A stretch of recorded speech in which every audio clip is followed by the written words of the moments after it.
Holiday lunch was supposed to feel warm and familiar, the kind of gathering that reminds you of belonging. Instead, it felt like a performance. Plates clinked softly, smiles were carefully practiced, and every conversation sounded rehearsed. In the middle of passing food and pretending everything was fine, my mother leaned toward me and told me to leave. There was no argument, no build-up, no warning, just one quiet sentence delivered with precision. She told me to stop relying on the family. No one spoke up. Not my father, not my brothers. They kept eating as if nothing had happened. I did not cry or argue. I finished my water, stood up, and smiled. In that moment, while they thought they were cutting me off, I realized something they had not yet understood. From the outside, my life has never looked chaotic. There were no dramatic scenes, no emotional phone calls in public, no visible breakdowns. I showed up, worked hard, paid my way, and kept things moving.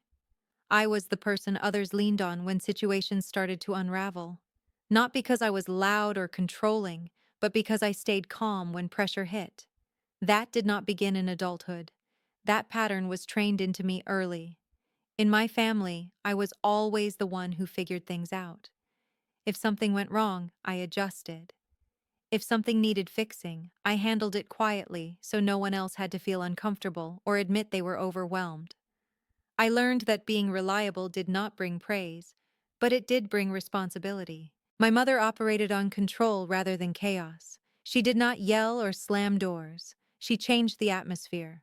One moment she was warm and engaging, the next she was distant and clipped. Everyone scrambled to regain her approval. You did not challenge that kind of authority. You worked around it. My father stayed out of the blast zone. He avoided conflict, focused on surface-level peace, and convinced himself that not choosing sides meant keeping harmony. It worked for him, but it left others unprotected. My brothers played their parts too. One spoke about family unity whenever tension rose, which usually meant someone else needed to compromise. The other joked his way through life, never too concerned because things always worked out for him. And then there was me. I became the buffer, the invisible cushion, the one who made sure problems never turned into emergencies. For a long time, I believed that was love. Families help each other. You do not keep score. You do what needs to be done and move on. But no one warns you about the line where helping becomes expectation, where expectation turns into assumption, and assumption becomes entitlement. At that point, your effort stops being seen. It becomes background noise. So when my mother said I relied on the family, casually and confidently, it did not just hurt. It confused me. We were not living in the same reality. In theirs, I was taking up space. In mine, I was holding everything together. Once you see that disconnect, you cannot unsee it. The holiday table had that familiar fake calm. Everything looked perfect.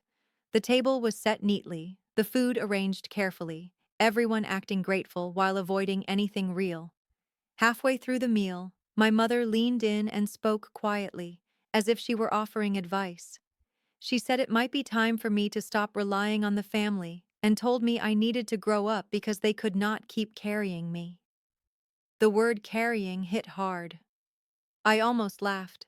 My mind ran through years of late-night calls, financial help, quiet fixes, and constant support. Suddenly, it was clear. This was not about me relying on them. It was about them being uncomfortable with how much they relied on me. When no one defended me, the silence felt like agreement. I stood up, said I was leaving, and walked out. The cold air outside felt honest compared to the forced warmth I had just left. I went home, packed a suitcase, not to run away, but to draw a line. Then I opened my laptop and looked at the facts. Accounts, payments, utilities, maintenance, and support I had quietly covered for years. I canceled what I no longer used.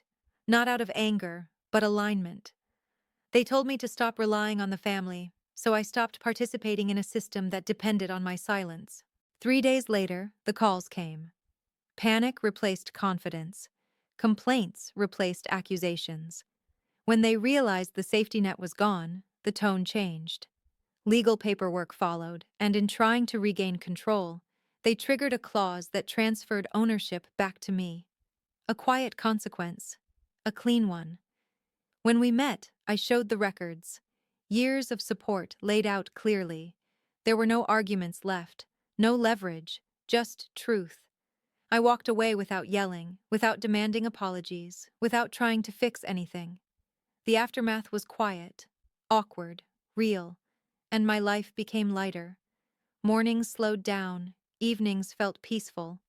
I was no longer managing other people's comfort at the expense of my own stability. This was not about cutting people off.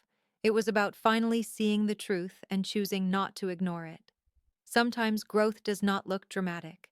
Sometimes it looks like walking away without guilt and choosing yourself without explanation.